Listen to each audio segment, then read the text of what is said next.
আজকের গল্পে তোমাদের শোনাবো শাশুড়ি ও জামাইয়ের। আজকের গল্পতে তোমরা খুব মজা পাবে। শুধু তোমরা মনোযোগ সহকারে গল্পটা শোনো, তাহলেই বুঝতে পারবে মজাদার জামাই শাশুড়ির গল্প। শাশুড়ি কি শুধু বয়স হলেই শাশুড়ি হয়? না, অল্প বয়সেও শাশুড়ি হয়। আর যে সমস্ত জামাইদের অল্প বয়সের শাশুড়ি, তাদের জন্য আজকের গল্পটা। তারা শুধু মনোযোগ সহকারে শোনো। শাশুড়ি শুধু মানে নামেই শাশুড়ি, সম্পর্কেই শাশুড়ি। কি বলবো বন্ধুরা, আজকের গল্পটা দারুণ, তোমাদের মজা লাগবে। তো চলো। রোজ একই জিনিস কারোরই ভালো লাগে না, এটা আমরা শুনে আসছি, বিশেষ করে ছেলেদের মুখে। রোজ একই জিনিস ভালো লাগে না, একটু ঘুরিয়ে ফিরিয়ে। যেমন বাড়িতে একই রান্না রোজ ভালো লাগে না, ওই জন্য একটু ঘুরিয়ে ফিরিয়ে রান্না করতে হয়। না হলে আবার তারা বাইরে গিয়ে আর কি, হোটেলে গিয়ে, রেস্টুরেন্টে গিয়ে খাবে অন্যরকম রান্না। তো যেমন বাড়ির ডাল আর কি, বাড়ির বিরিয়ানি করলে রোজ ডালের মতন, বাড়িতে যদি বিরিয়ানি করো তাহলে ওই ডালরের মতনই লাগে টেস্টটা। এই জন্য একটু টেস্টটা মনে হয় গিয়ে অন্যরকম আর কি উপভোগ করি, রেস্টুরেন্টে হোক আর দোকানি হোক আর হোটেলই হোক। তো সেরকম হয়েছে একটা জামাই। আমাদের প্রত্যেকটা দিন মেয়ের মানে তার বউয়ের আর কি রান্না খেতে খেতে একদম বিরক্ত হয়ে গেছে। মুখে বলতে না পারলেও তার মনে কেমন যেন একটা তৃপ্ততা এসে গেছে, ভালো লাগে না।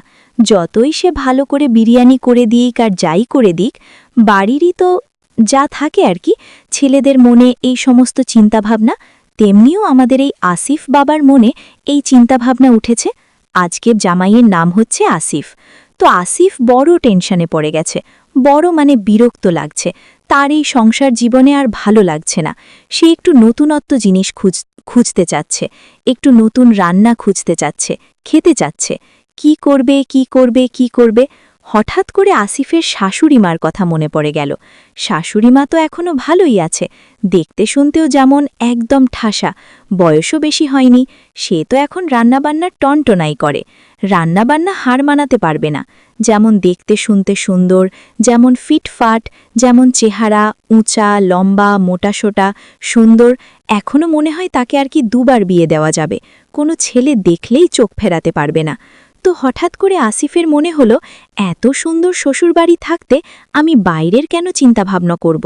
যাই শাশুড়ি মাকে গিয়ে একটু ভালো রান্নার প্রস্তাব দেই, শাশুড়িমা রান্না করে দিবে, আমি খাবো। এই শোনে আর কি মানে চিন্তাভাবনা করে আসিফের খুব আনন্দ হলো। আসিফ আর লেট করল না, শাশুড়িমাকে ফোন দিল। হ্যাঁ শাশুড়িমা। শাশুড়িমা বলল, হ্যাঁ বলো আসিফ বাবা জীবন, কি ব্যাপার? তুমি এখনো তো আর আমাকে খোঁজি খবর নাও না, আমাকে ফলো দাও না, আমার কথা ভুলেই গেছো আসিফ? বলছে, না শাশুড়িমা, আপনার কথা ভুললে কি চলে? আমি তো শয়নে স্বপনে শুধু আপনার কথাই ভাবি। আপনি যে কি মনে করেন দেখেন তো, এই যে আপনাকে ফোন দিলাম। তো আসিফ ভালো মন্দ সবটা জিজ্ঞেস করল, করার পরে তারপরে জিজ্ঞেস করল, ওখানে ঠান্ডা কেমন? আসিফের শাশুড়িমা বলছে, ঠান্ডা তো খুব পড়েছে বাবা, কি বলবো জামাই, এত ঠান্ডা। তো আসিফ বলল, আচ্ছা আপনি তো বাড়িতে একাই থাকেন শাশুড়িমা, শ্বশুরমশাই তো বাড়িতেই থাকে না, এই ঠান্ডাটার কি করে একা আপনি থাকেন? তখন আসিফের শাশুড়িমা বলল, কি করব বলো বাবা জীবন, তোমরা তো আর আমার বাড়িতে আসো না।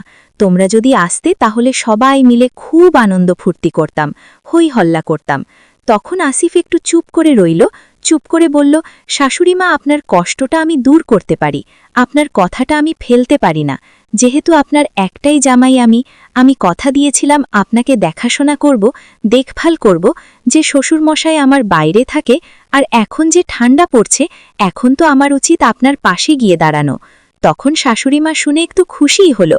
অনেকদিন পর জামাই আসবে, মেয়ে আসবে শুনে শাশুড়িমা খুব খুশি হলো। বলল, আসিফ বাবা, তুমি আমার মনের কথাটা কেড়ে নিলা, তুমি কি করে জানলা আমি তোমাদেরকে আসতে বলছি? তোমাকে খুব মিস করছি। আসিফ বলল, সবার কথা বলতে পারবো না, আপনার মেয়ের কথা বলতে পারবো না, তবে আমার তো আপনার সবকিছুই আমি টের পেয়ে যাই। আপনি কখন কি চান কি চান না সেটা আমি ভালো করেই এতদিনে বুঝে গেছি। আপনাকে কাছের থেকে দেখেছি তো, কাছের থেকে বুঝেছি, তাহলে এইটুকু জানবো না? তার মধ্যে কতদিন হয়ে গেল আপনার ওখানে যাই না, তাহলে এইটুকু তো আমার দায়িত্ব, এইটুকু তো আমার কর্তব্য। শাশুড়িমা বলল, হ্যাঁ বাবা, তোমার এই সমস্ত দায়িত্ব কর্তব্যগুলোই তো আমার, মানে তোমাকে এত ভালো লাগে, আমি তোমাকে খুবই ভালোবাসি, আমি তোমাকে জামাইয়ের চোখে আমি দেখিই না, আমি তোমার সাথে সবটা শেয়ার করি, তুমি জানোই ভালো করে আমি কোনো কিছু লুকাই না। আসিফ বলল, হ্যাঁ হ্যাঁ, সে তো জানি, তার জন্যই আপনাকে ফোনটা দিলাম। কিন্তু আমি যে এত ফোন দেই, আপনার মেয়ে আবার রাগারাগি করে, আপনার মেয়ে আবার অন্য কিছু সন্দেহ করে। তখন শাশুড়ি মা বলল, কি করবে বলো জামাই, এখন এটা তো আর আমার হাতের না যে আমি আমারটা বলতে পারবো। মেয়েটা কি করে বলবো, বরাবরই ও একটু হিংসুখন, সবাই ওকে ভালো বলুক ওইটাই চায়। আমার মেয়ে বলে বলছি না, আমার মেয়ে একটু বরাবরই হিংসুর টাইপের। আসিফ একটু চুপ করে থেকে বলল, হ্যাঁ সে তো আমি ভালো করেই জানি, আর আপনিও জানেন যে ও হচ্ছে একটু হিংসুর টাইপের। কিন্তু শাশুড়ি মা, আমার তো খুব বোরিং লাগছে, আমার ভালো লাগছে না, তাই আপনার ওখানে যেতে চাচ্ছি। আসিফের কথা শুনে শাশুড়ি মা টপকে গিয়ে বলল, আরে বাবা, তুমি আসতে চাও, আমার কাছ থেকে কি পারমিশন নিতে লাগবে?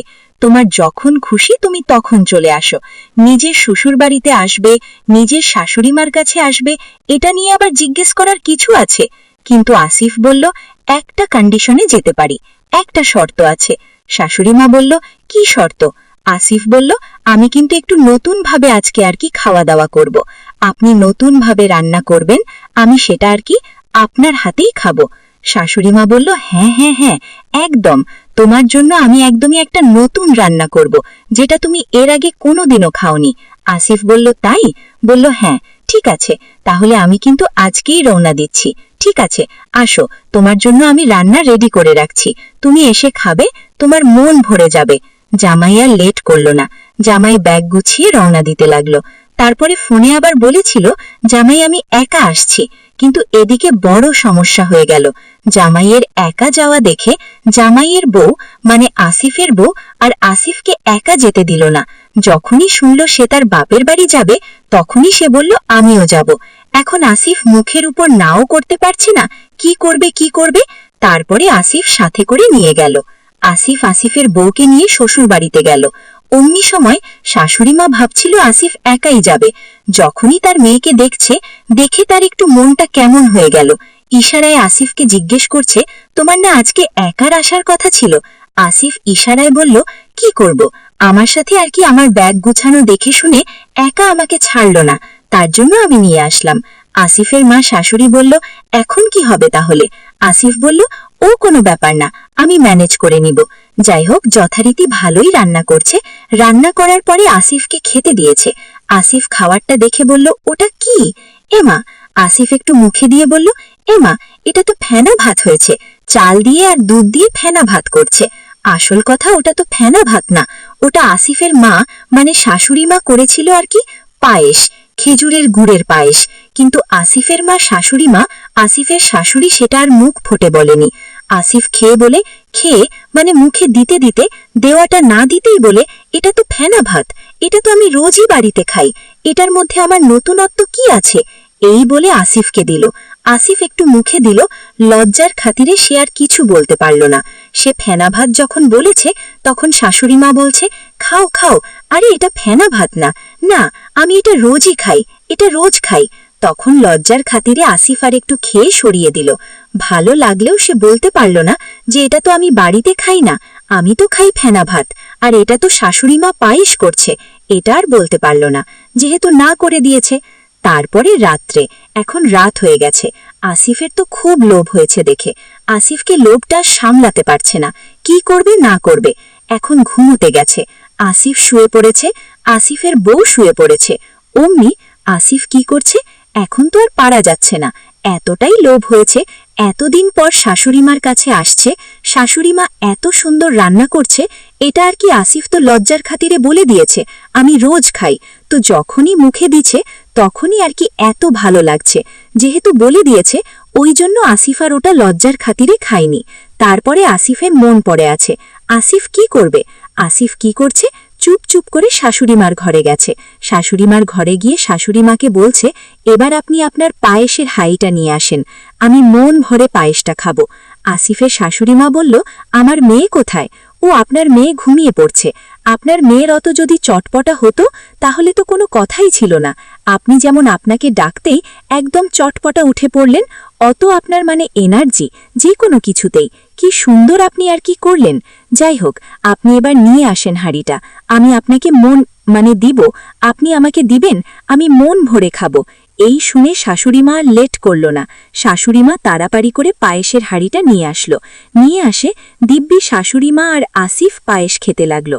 তখন আসিফকে আসিফের শাশুড়িমা বলল, হ্যাঁ আসিফ, তুমি তৃপ্তি করে খেলে? আসিফ বলল, হ্যাঁ। তুমি যে বললে তখন তোমার বাড়িতে তুমি রোজ খাও। তখন আসিফ স্বীকারই করে ফেলল, আরে ওটা ফেনা ভাত। থুরি, আপনার মতন এত স্বাদ করে এত সুন্দর করে যদি বানিয়ে দিত তাহলে আমি কি খেতাম না? আমি ভাবছি ওটা ফেনা ভাত, কিন্তু আপনি তো পায়েস করছেন, আর এত স্বাদ আমি কোনোদিনও ভুলব না। তখন আসিফের শাশুড়িমা বলল, হ্যাঁ, ভালোভাবে রান্না করলে সবই ভালো লাগে। হয়তো আমার মেয়ে ভালোভাবে রান্না করতে পারে না, আর এই যে এখন ঠান্ডা পড়েছে, এখন তো খেজুরের গুড়ের গুড় দিয়েও পায়েস বানাবো। তুমি মাঝে মাঝে আসবে, আমি তোমার জন্য পায়েস বানাবো, তুমি খেয়ে যাবে।